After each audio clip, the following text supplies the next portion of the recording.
kejadian anehnya itu waktu saya tidur, entah itu cuma bunga tidur atau apa, tiba-tiba ada sosok wanita yang menemuin saya dalam mimpi. Terus ciri-cirinya kayak gimana? Dia pakai baju kayak baju apa ya, pakai kemben tapi warnanya putih. Terus sininya itu apa sih namanya, konde, kayak konde gitu loh, kayak seperti konde itu. Dia bilang sama saya, "Ger, aku pengen melu kue, aku mau njaluk ben malam Jumat kliwon aku mbok disono nganggo kembang telon."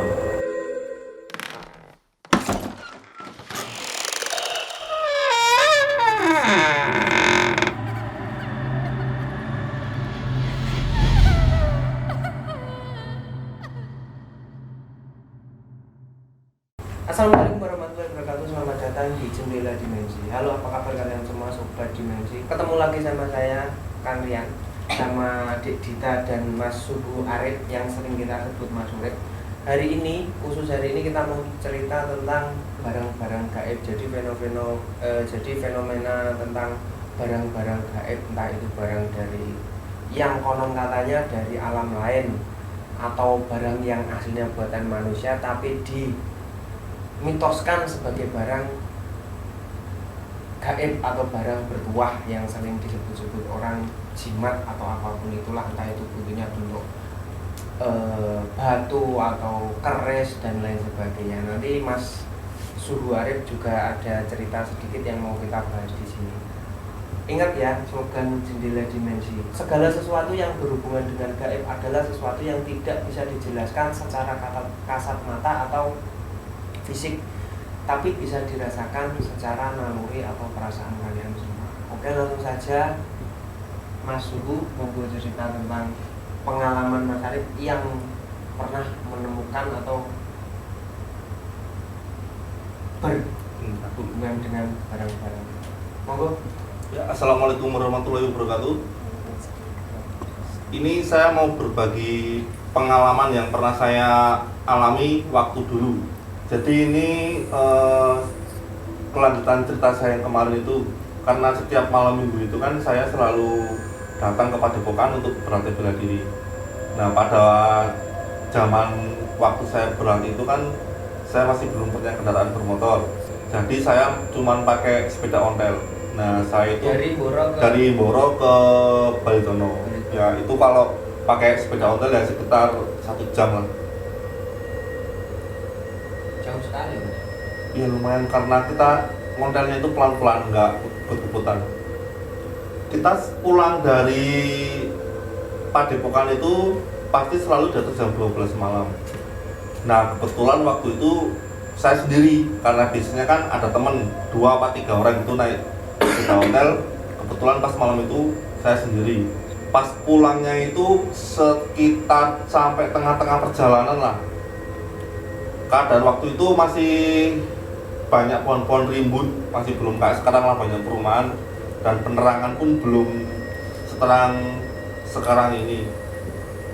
Itu tiba-tiba bulu kuduk saya itu merinding, itu di sendirian di daerah masih kebun-kebun itulah, kanan kiri kebun-kebun, agak merinding, dan tiba-tiba itu ada kayak sinar merah gitu, seret gitu di depan saya persis. Terus kayak bunyi batu di aspal gitu loh, kotak gitu loh. Nah, kaget campur penasaran, saya berhentiin sepeda, saya cari itu di mana.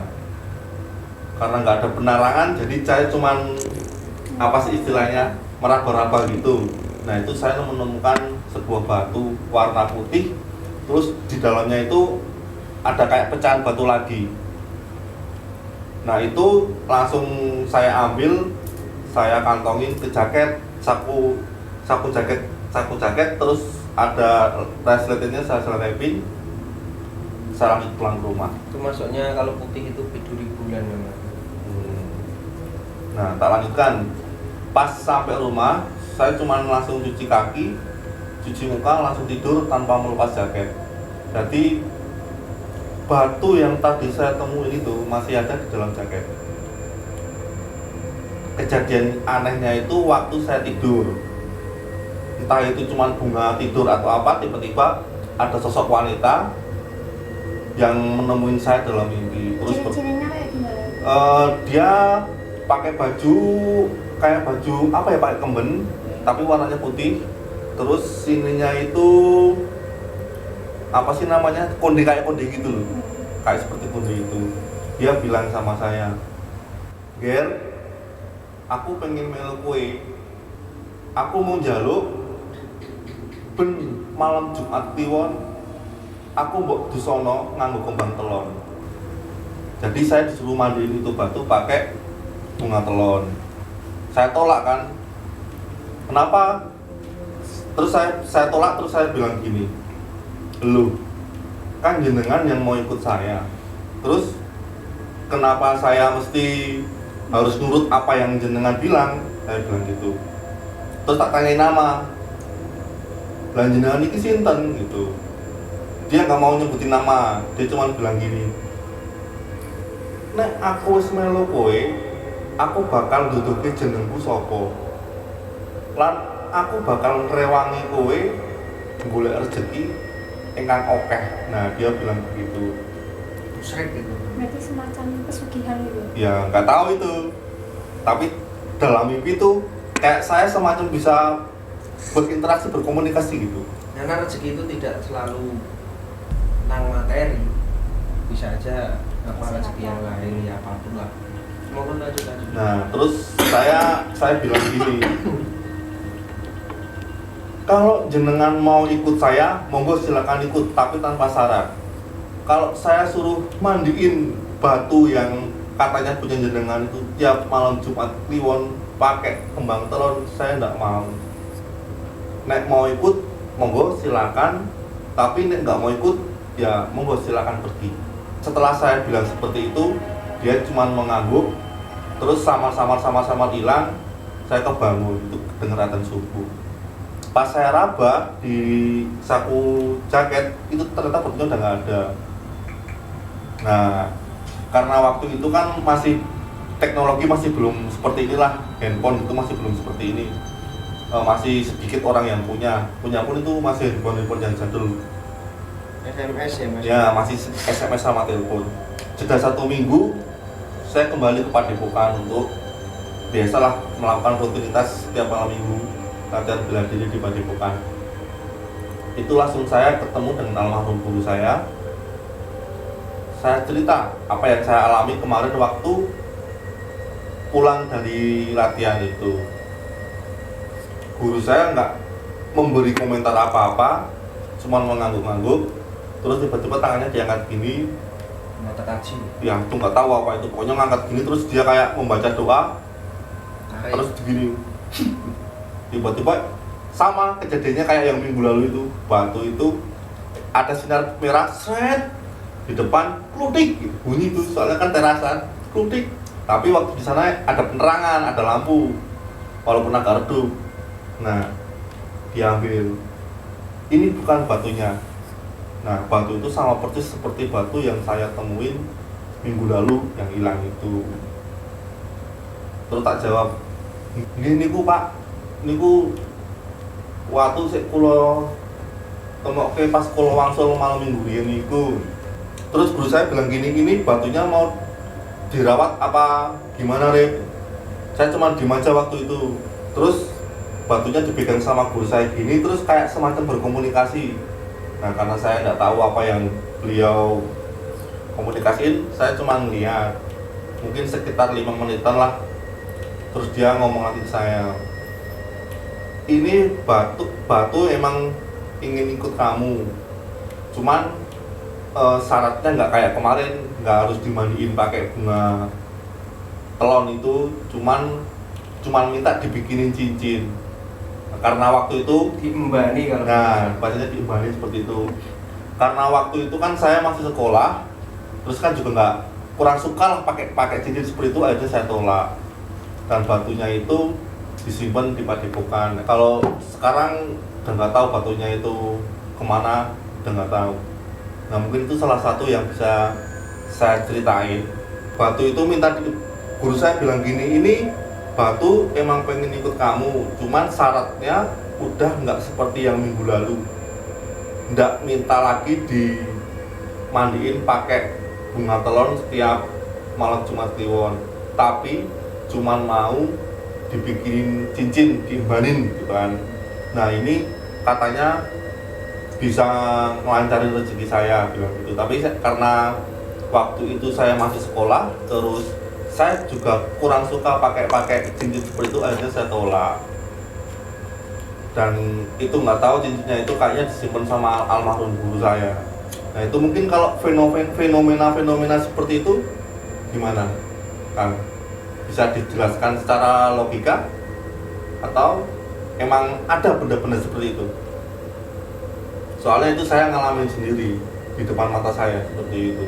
Jadi gini ya, kalau fenomena barang gaib itu sebenarnya banyak sekali, apalagi di bumi Jawa, di tanah Jawa ini kan banyak sekali. Ya itu enggak hanya jenis-jenis batu, bahkan ada keris, ada tombak, mustika yang konon katanya itu adalah peninggalan dari pendahulu kita atau leluhur. Jadi bukannya saya memecahkan mitos tentang barang peninggalan, tapi kita harus tahu alurnya.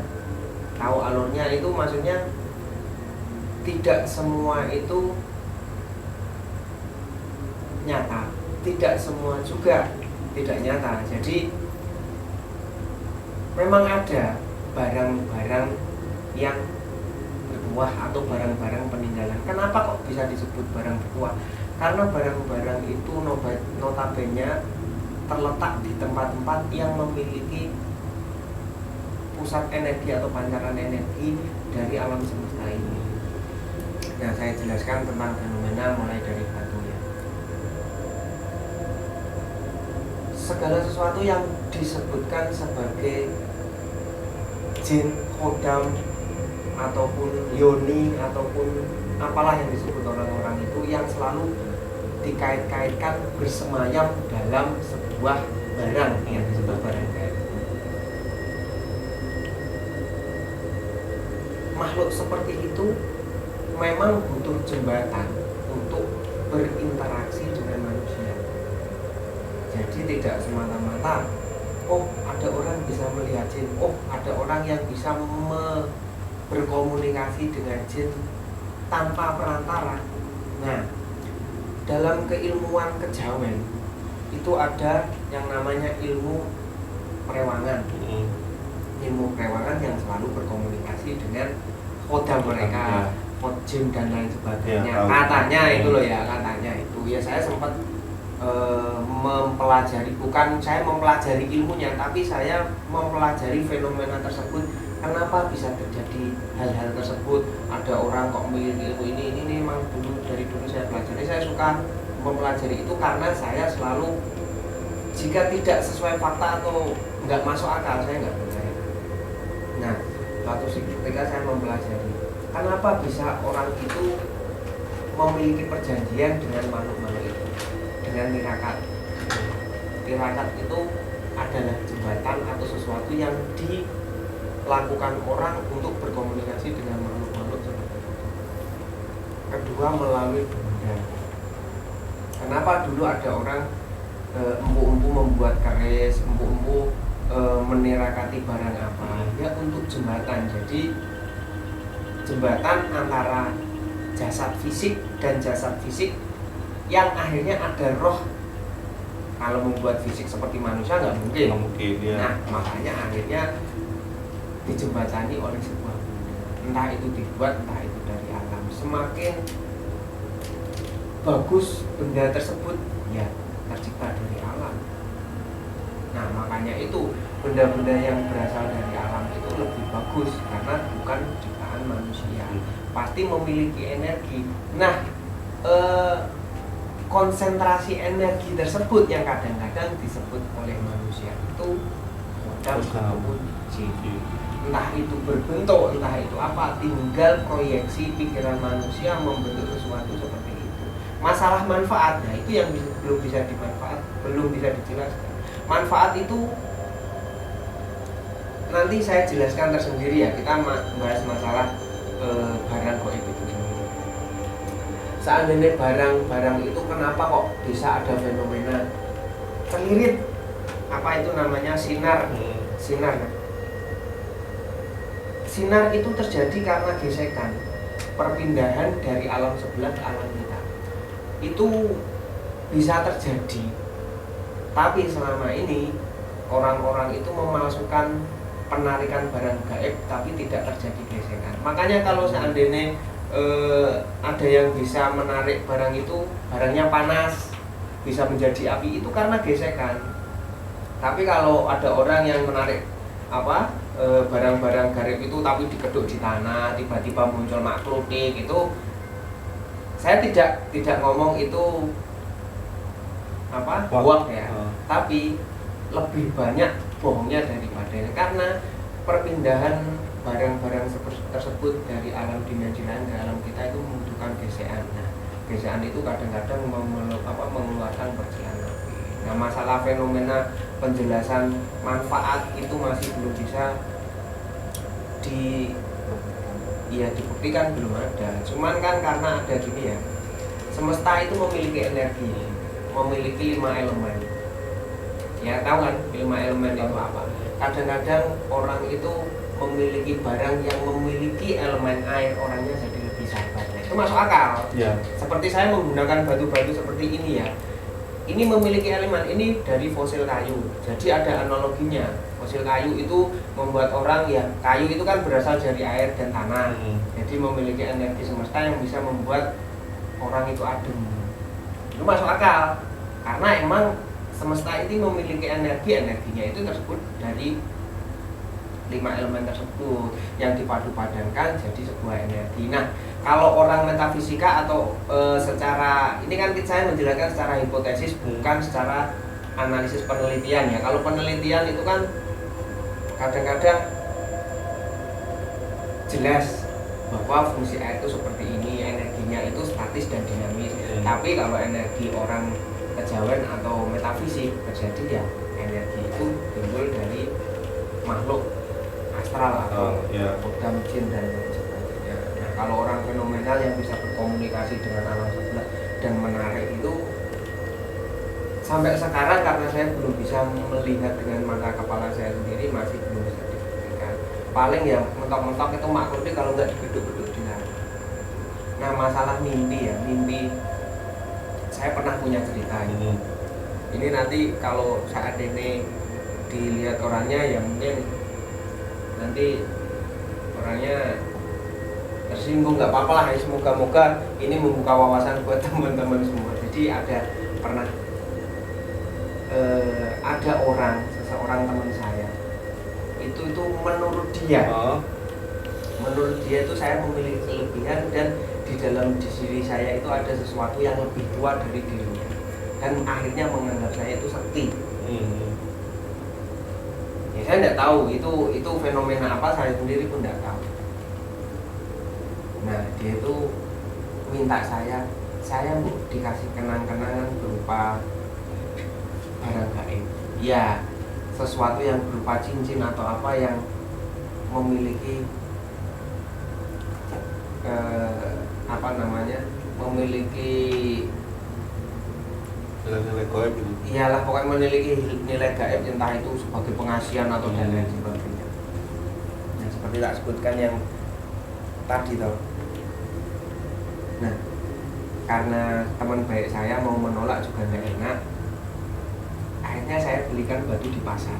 Ini kisah nyata, ini bukan bohongan, ini kisah nyata beneran. Saya belikan batu di pasar, saya belikan minyak, saya kasih minyak, dan batu itu namanya batu biduri bulan, warnanya sama putih, warnanya biru. Enggak saya apa-apaan, itu batu beli dari pasar, ya tak bawa. Suatu saat saya main ke temannya, ini tak kasih, ini saya dikasih belian, jangan dibuat aneh-aneh. Saya cuma bilang gitu, dia seneng banget gitu karena saya kasih kenang-kenangan. Nah, suatu ketika saya tinggal pulang, besoknya dia telepon, Mas, batu sing jenengan kasih itu sepuh, sampai dia mimpi ditamoni orang banyak, widodari. cuman masake batu itu dari saya. Sebenarnya segala sesuatu seperti itu juga ada hubungannya dengan sugesti atau the power of mind atau kekuatan pikiran. Jadi semakin bagus sesuatu atau pesan yang kita berikan ke orang itu pasti akan nyantol di pikiran orang. Jadi tidak mesti batu itu harus ada penghuninya, harus ada yoninya atau harus ada kodamnya, harus pakai ritual dan lain-lain. Itu tidak harus kayak gitu. Jadi tergantung pesan. Jadi kayak gini lah, entah itu ada fenomena tiba-tiba kamu kaget ada apa, nemu batu, terus seolah-olah wah ini pasti ada. Karena emang mindset kamu waktu kamu dari latihan itu emang dasarnya kamu latihan sesuatu yang berhubungan dengan gaib juga, toh. Tersugesti itu dapat batu, tidurnya pun tersugesti, akhirnya ya jadi seperti itu. Makanya kebenaran tentang hal gaib itu yang bisa mempelajari hanya diri kita sendiri. Makanya hal orang-orang kejawen, orang-orang kejawen itu selalu cari jati diri kamu sendiri. Ikuti kata hatimu, jangan percaya segala sesuatu yang ada di luar diri kamu. Nah, tapi ini juga bukan ilmu atau bukan pengetahuan yang bisa dipelajari dengan diri sendiri, harus ada gurunya. Karena itu tadi, tidak ada yang tahu jati diri kita sendiri kecuali kita sendiri. Tapi siapa yang tahu saat ada bisikan itu bisikan jati diri atau bisikan makhluk astral, makhluk yang lain yang mengaku jati diri kita. Makanya harus ada yang bimbing gitu ya. Segala sesuatu emang butuh bimbingan, harus butuh ilmu. Makanya dalam Islam pun jelas, setan atau jin lebih takut orang yang berilmu daripada orang yang sholat 5 waktu. Karena sholat 5 waktu itu kewajiban. Ilmu itu tergantung orang itu sendiri, boleh dia belajar sampai benar-benar dia bisa atau hanya belajar setengah-setengah. Kalau ibadah itu kan memang kewajiban yang harus setiap manusia lakukan.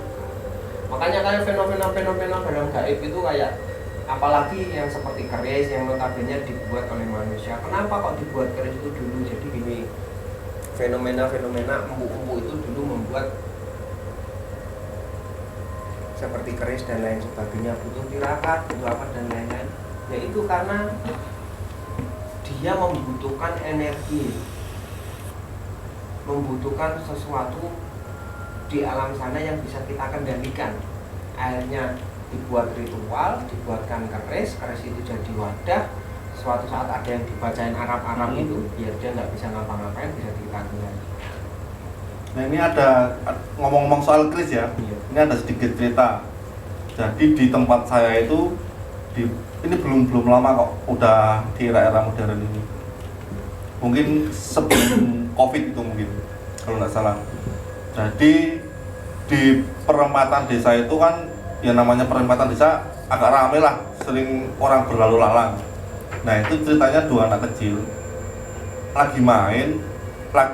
dua anak kecil lagi pulang main asar itu, kayak sekitar asaran itu pulang, itu tiba-tiba itu di tengah-tengah perempatan itu nemu keris tertancap. Nah padahal kalau kita logika kan itu kan jalan ramai. Nah itu tiba-tiba itu nemu keris kayak gitu, namanya anak kecil kan, polos diambil, ya dibawa pulang. Nah kebetulan waktu itu ada saya gitu. Tiba-tiba itu waktu dikasihin ke Mbak itu anak kecil, jadi baunya tuh amis, kayak bau darah gitu. Wah, pokoknya baunya bener-bener amis. Nah karena mungkin takut atau kurangnya pengetahuan kita, takut terus kita larung ke sungai. Nah itu kayak gitu tuh gimana tuh? Soalnya kan kalau kita berpikir pakai logika kan, tempatnya itu rame, lalu lalang orang, itu kok nggak ngelihat ada keris di situ tertancap di situ?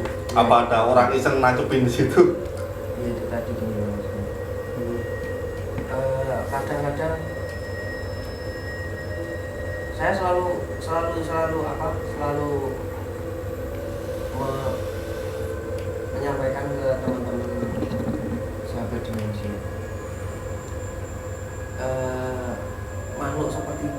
hanya bisa mengendalikan kita dari alam bawah sadar.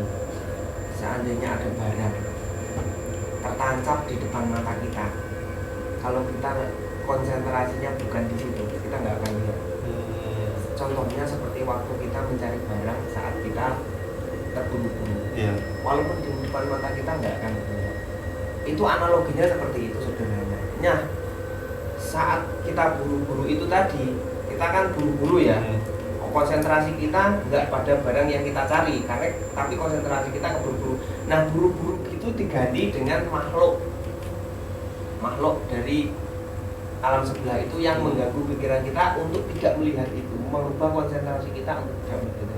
Nah, memang si pemilik atau penghuni lah atau makhluk itu pengen anak kecil itu yang menemukan, bisa aja kayak gitu. Nah, seperti fenomena amis itu kan sebenarnya kayak ada banyak fenomena barang-barang yang memiliki reaksi kimia seperti itu.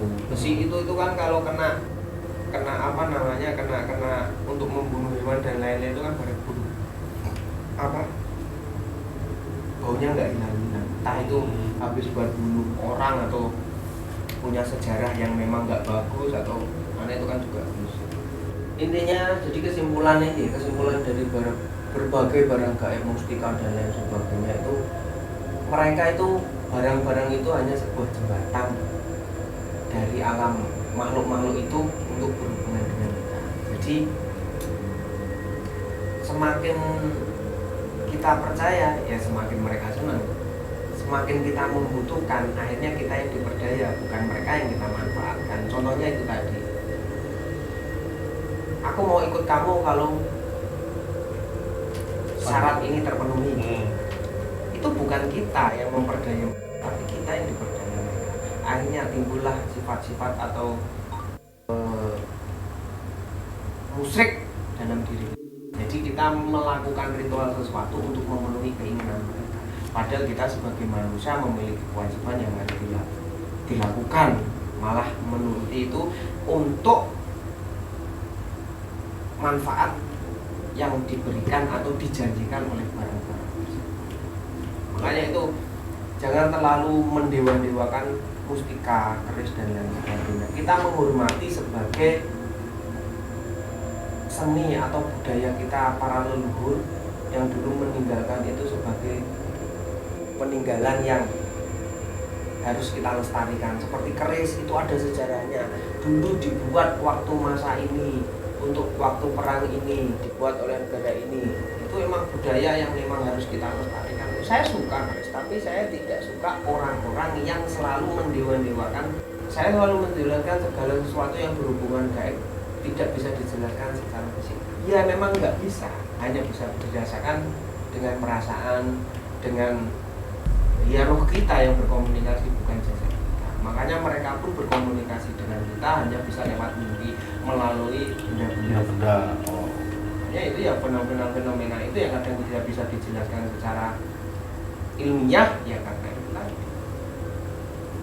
energi alam yang selalu menjaga semesta. Makanya kalau seandainya orang-orang itu yang tahu ilmu semesta, mereka nggak akan kaget lagi dengan hal-hal seperti itu, benda gaib lah, hal gaib lah, jin lah dan lain sebagainya, karena emang arahnya pasti ke situ. Makanya itu orang yang selalu belajar ilmu itu ada tingkatannya. Ilmu yang paling rendah itu yang namanya perewangan. Terus kedua yang sudah bisa merasakan energi itu tadi yang saya sebutkan dari awal. Ketiga ya itu tadi yang sudah tidak mau tahu tentang ilmu itu, yang nyawiji marang Gusti. Nah, itu dulu ilmu sesi jenar itu namanya. Tidak semua betul, tidak semua juga salah. Tinggal diri kita sendiri memahami. Nah itu tadi cerita-cerita tentang penjelasan barang-barang gaib. Untuk minggu depan kita ada cerita lagi. Jadi di musim ini kemarin tuh di desa saya lagi rame-rame musim buyul. Nah besok kita lagi mau ngulik-ngulik cerita itu terus sampai belajar di daerah. Karena sempat rame isu cuil ini enggak gitu. Jadi di yang sebelah kemarin saya juga dengar cerita itu. Ya semoga aja ini hanya isu, tapi bisa juga kita mencoba mencari. Seandainya kita dapat info-info yang bagus, kita akan cerita ke kalian semua. Oke? Mungkin juga gini buat sahabat dimensi semua, kalau kalian ingin apa yang kita bahas bisa tulis di kolom komentar. Iya. Nanti sebisa mungkin kita bahas. Iya, kalau kalian ada sesuatu cerita yang menurut kalian perlu dijelaskan, perlu diulik, penasaran atau apa-apa, kita akan bahas di lain waktu. Di sinilah kalian cukup komen di kolom komentar, nanti pasti dibahas sama tim kita. Oke, sementara itu dulu untuk malam ini. Ikuti terus cerita di Jendela Dimensi, semoga kalian gak bosan tentang cerita-cerita kita. Semoga juga selalu bermanfaat untuk kalian semua, selalu menemani kalian semua di malam Jumat. Oke, selamat malam. Assalamualaikum warahmatullahi wabarakatuh. Rahayu, rahayu, rahayu.